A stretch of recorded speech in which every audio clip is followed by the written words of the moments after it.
Géraldine Roux, bonjour. Bonjour. Merci d'être avec nous. Vous êtes directrice de l'Institut Rachi à Troyes et vous consacrez un essai à Maïmonide. C'est d'ailleurs, si je ne m'abuse, votre deuxième livre sur Maïmonide. Oui, absolument. Mon premier livre, en fait, a été la publication de ma thèse que j'avais soutenue à Strasbourg. Parce que j'ai fait mes études au département de philosophie de Strasbourg au niveau du doctorat, ce qui me permettait aussi de découvrir le foisonnant département d'études hébraïques et juives de l'université de Strasbourg. Et j'avais fait ma thèse sur Maïmonide, sur la question de la transmission du savoir du prophète aux savants. Donc c'était mon premier livre qui est paru aux éditions du Cerf en 2010. Et puis j'ai eu ensuite une commande des éditions du Seuil qui souhaitait en fait consacrer un livre sur la vie et l'œuvre de Maïmonide. À la vie et à l'œuvre. Et vous racontez d'ailleurs votre découverte de Maïmonide. Je découvrais avec ce philosophe, rabbin, astronome et médecin du XIIe siècle ce que j'ai cherché en m'inscrivant au département de philosophie, un chemin parcouru de contradictions qui me mène pourtant sur des voies d'ouverture. Contradiction et ouverture, pour vous, c'est l'essence de Maïmonide. En tout cas, il me semble que ça peut être l'essence de ce qui peut faire une pensée authentique, dont Maïmonide est un véritable témoin, à mon avis, oui. C'est-à-dire une pensée qui est linéaire, sans aspérité, sans contradiction interne. Est-ce que c'est encore de la pensée ? Cela, je ne sais pas, mais ce qui provoque l'ouverture, c'est de se retrouver confronté avec ses propres contradictions. Et depuis ces contradictions, non pas essayer de le résoudre en disant l'une est vraie, l'autre est fausse, mais en essayant de trouver d'autres chemins qui permettent en fait de construire en fait depuis ces contradictions. Alors vous dites aussi, Géraldine Roux, que Maïmonide vous a fait découvrir la richesse du monde médiéval, parce que on a l'idée du monde médiéval comme celui de l'obscurantisme, alors que pour vous, vous n'hésitez pas à dire que c'est le berceau de la modernité. Oui, au sens où il est vrai, comme vous le rappelez très justement, que pour la plupart des gens qui ne connaissent pas nécessairement le monde médiéval, les fantasmes sont ceux de... Alors, c'est pas uniquement des fantasmes, c'est des réalités. Les croisades, des temps très sombres, très sanguinolents, avec des guerres, avec la peste, Mais on ne peut pas réduire le Moyen-Âge à ces réalités-là. Il y a d'autres réalités également. Et moi, venant, en fait, comme je le disais en début d'émission, j'ai fait toutes mes études en philosophie. Donc, je suis un entre guillemets, pur produit de la philosophie et pas nécessairement, moi je viens pas en fait d'études hébraïques et juives qui au tout début m'étaient complètement étrangers pour tout dire. Ça a été l'occasion d'une rencontre avec Maïmonide à la faculté d'Aix-en-Provence de philosophie. Un cours était proposé sur Maïmonide qui était dispensé par Gérard Bensusan, qui ensuite est devenu mon directeur de thèse. Mais qui est un grand ami de cette station. Nous l'avons souvent invité et nous l'inviterons encore parce qu'il a plusieurs palettes à son bien sûr. Philosophie allemande, disposition. Philosophie médiévale et puis maintenant Proust, puisqu'il travaille également sur Proust. Et dans tous les cas, enfin voilà, donc ça a été vraiment une rencontre qui a été au départ, est-ce qu'il existe du hasard, je ne sais pas, mais en tout cas cela pouvait sembler être du pur hasard et qui m'a conduit à comprendre que le Moyen-Âge n'était pas ce que l'on apprend exclusivement dans certains livres d'école. Il est foisonnant, notamment au Moyen-Orient et dans le bassin méditerranéen où a vécu Maïmonide.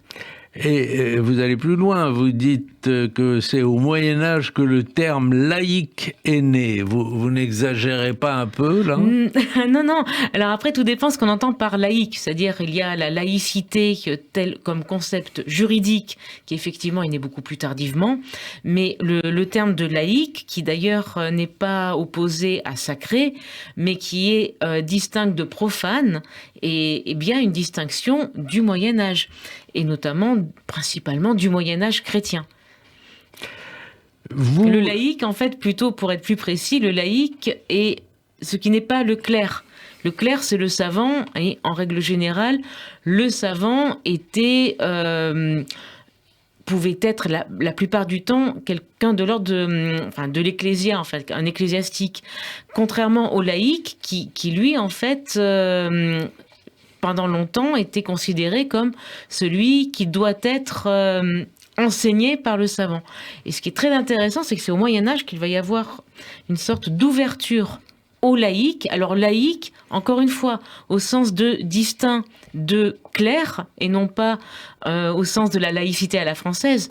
Mais ces mots-là vont naître, et notamment, j'ai un collègue qui affirme audacieusement que la première fois que le mot laïc est appliqué à un collectif, cela concerne les béguines, et qui sont en fait des femmes qui vivaient de manière non consacrée en communauté exclusivement féminine. Mais là, on s'éloigne un peu de Maïmonide. On s'éloigne un peu de Maïmonide, d'autant que vous dites que vous entendez par laïc qui n'est pas un clerc, mais en l'occurrence, pour Maïmonide, il a été un clerc, puisqu'il a été dirigeant de la communauté juive et un dirigeant très, très présent. Il y a eu une biographie que vous connaissez sûrement, qui est parue aux États-Unis il y a pas longtemps, et qui décrivait l'agenda de Maïmonide. C'est son quotidien. Et une fois qu'il avait terminé toute ses activités de médecin, notamment à la cour du sultan, il rentrait à la maison, il y avait toute une queue de gens qui devaient recevoir. Et il s'acquittait de ses tâches de dirigeant et de leader de la communauté juive.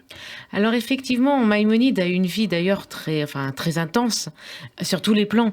Il était aussi bien médecin que rabbin, que savant. Donc effectivement, c'était un clerc par excellence, pourrait-on dire. Ce qui est très intéressant, c'est que la manière en fait dont il va concevoir l'enseignement qu'il peut donner, il s'agit véritablement pour une première fois d'une diffusion plutôt massive de l'enseignement. C'est-à-dire qu'il ne soit pas réservé à quelques élites. Alors, d'un côté, il y a un aspect très élitiste, évidemment, dans la pensée de Maïmonide, notamment le destinataire du guide des perplexes, mais d'autre part, il y a quand même une réelle volonté de diffuser le savoir à toutes les communautés, en tout cas le plus possible de communautés, pour qu'elles ne soient pas dépendantes de telle ou telle personne qui serait savante, mais qu'elles aient des textes à disposition. Et ça, il me semble que c'est vraiment une première au Moyen-Âge. Vous dites d'ailleurs guide des perplexes plutôt que guide des égarés.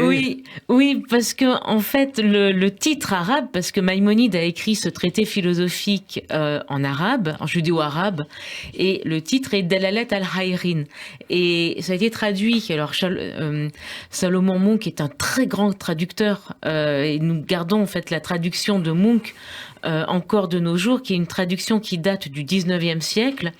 Donc, elle n'est pas vraiment dépoussiérée, mais surtout, en fait, alors pourquoi a-t-il traduit par égaré un terme qui indique plutôt non pas quelqu'un qui serait sorti du droit chemin et qu'il faudrait ramener sur le droit chemin, mais Haïra, en fait, signifie plutôt la perplexité, le fait de se retrouver paralysé à la croisée des chemins sans savoir de quel côté on doit aller.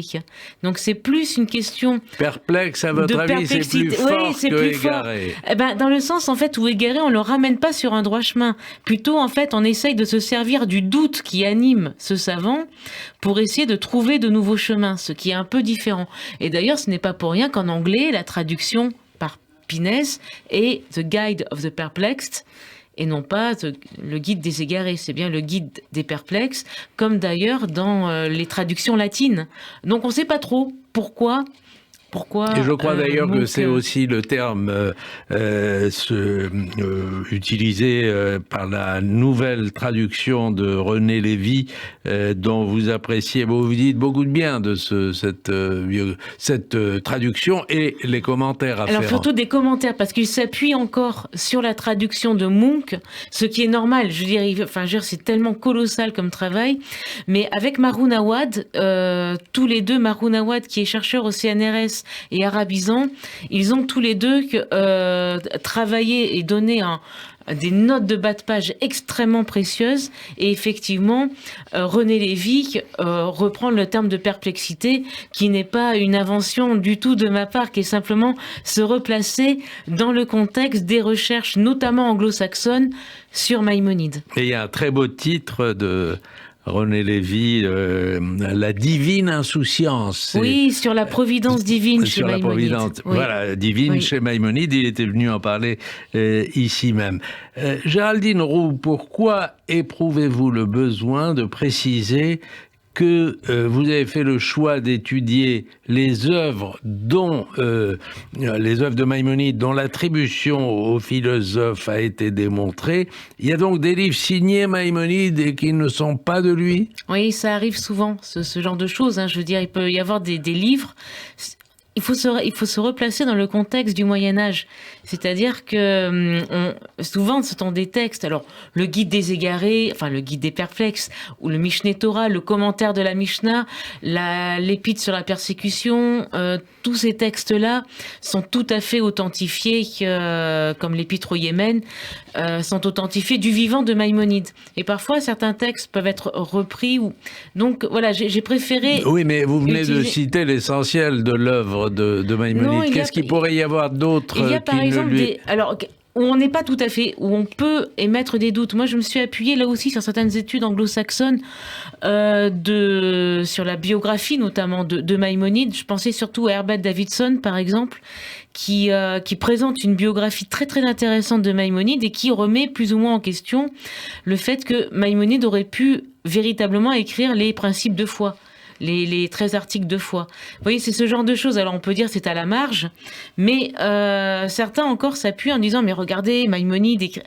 Voilà, il faut être parfois un peu prudent, comme parfois il existe des légendes. Là, on parle de... Par exemple, je dirige effectivement l'Institut Rachi, donc dans la ville de Rachi, et il y a de nombreuses légendes qui sont attribuées à Rachi, sans pour autant qu'elles soient complètement authentifiées. Ça fait partie, pourrait-on dire presque, du Midrash, qui entoure aussi toute œuvre authentique d'un philosophe ou d'un exégète.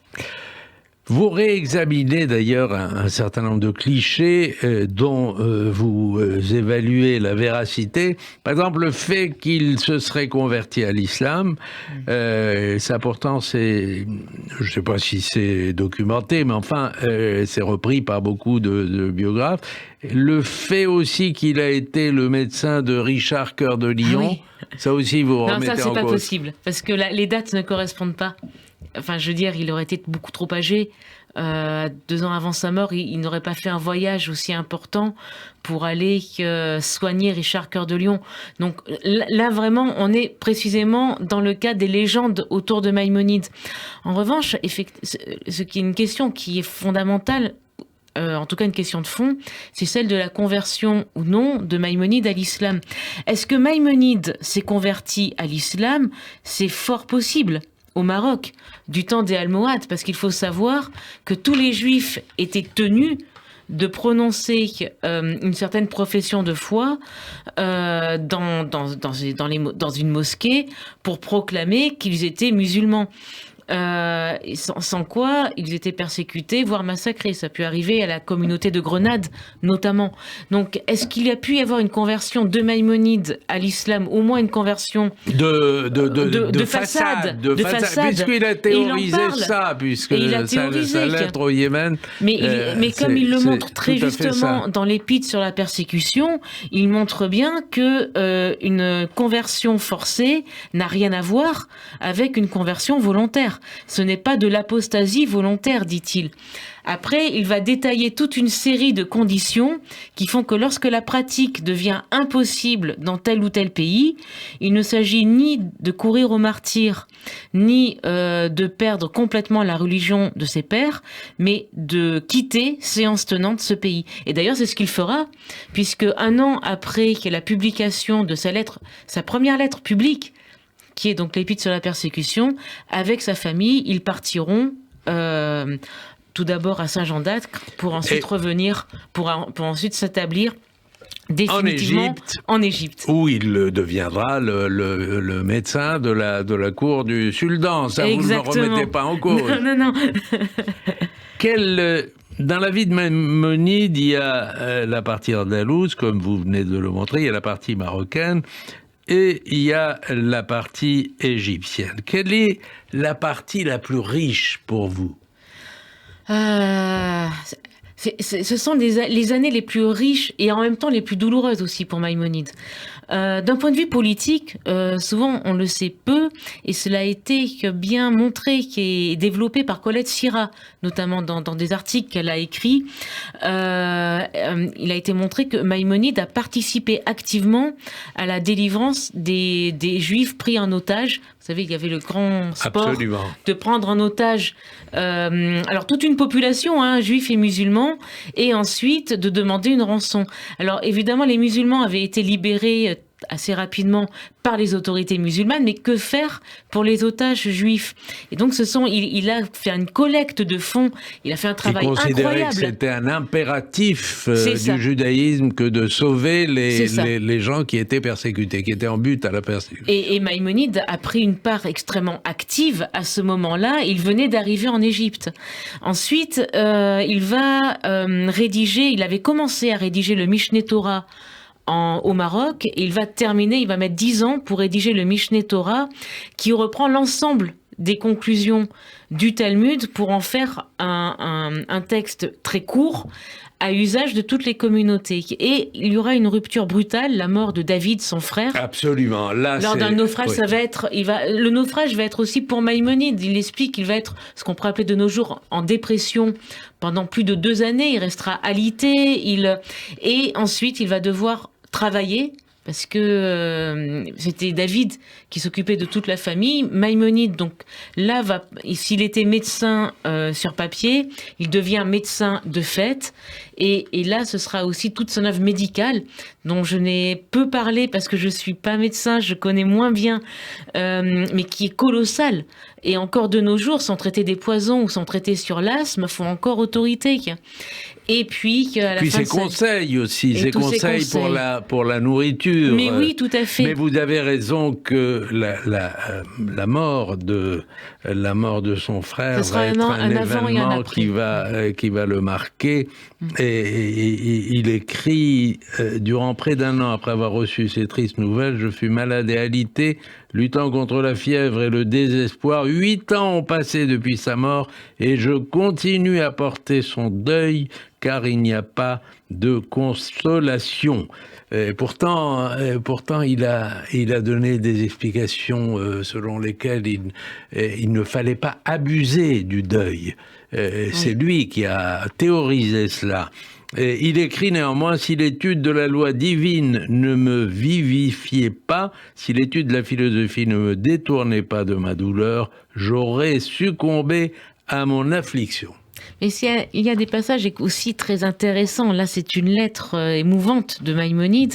Et dans le guide des perplexes, il développe des théories, même qui entrent elles-mêmes en tension sur la providence divine. Et alors, on n'a évidemment pas le temps, dans le cadre de cette émission, de développer, c'est trop long. Et puis, lisez effectivement La divine insouciance de René Lévy, qui est un livre remarquable, une somme remarquable, en tout cas sur les différentes théories sur la providence divine, et notamment les 2 théories maïmonidiennes. Mais à un moment, c'est très intéressant, dans la 3e partie du guide, Maïmonide développe une théorie en disant, mais d'ailleurs, l'intellect, plus ou moins, est notre providence. Le fait d'être prudent permet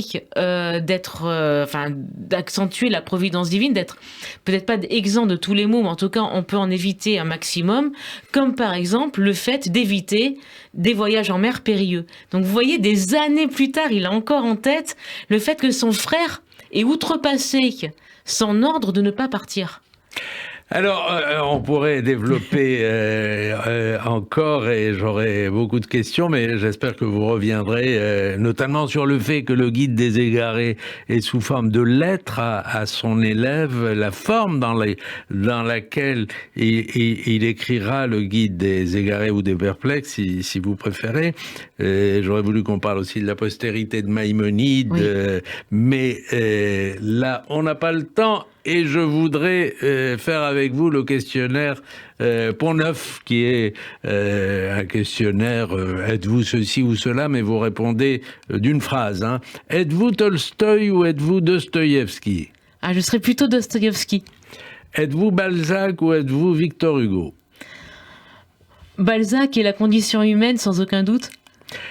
Êtes-vous, alors là vous pouvez développer parce que c'est votre partie, êtes-vous Rachi ou êtes-vous Maïmonide? Là, c'est une question de joker. C'est compliqué parce que d'un côté, je suis arrivée en tant qu'étudiante maïmonidienne à Troyes, et depuis que j'ai découvert Rachi à Troyes, Rachi a une force prodigieuse de créativité, non seulement exégétique mais littéraire. Donc, c'est-à-dire la personnalité de Rachi vous plaît plus? En tout cas, le mode d'écriture. Le mode d'écriture. Maïmonide aussi. Oui, tout à fait. Ce n'est pas l'un contre l'autre, mais l'un est complémentaire de l'autre. On ne peut pas lire Maïmonide, je pense, de nos jours, sans avoir en fait tout l'arsenal d'exégèse, tous les outils que nous apporte Rachi. Êtes-vous Soutine ou êtes-vous Modigliani? Plutôt Modigliani. Êtes-vous Twitter ou êtes-vous Facebook? Hélas, un peu trop souvent sur Facebook. Merci Géraldine Roux. Je rappelle le titre de votre livre Maïmonide ou la nostalgie de la sagesse. C'est paru aux éditions Point. C'était Pont-Neuf, l'émission consacrée à l'actualité du livre. Bon dimanche à tous.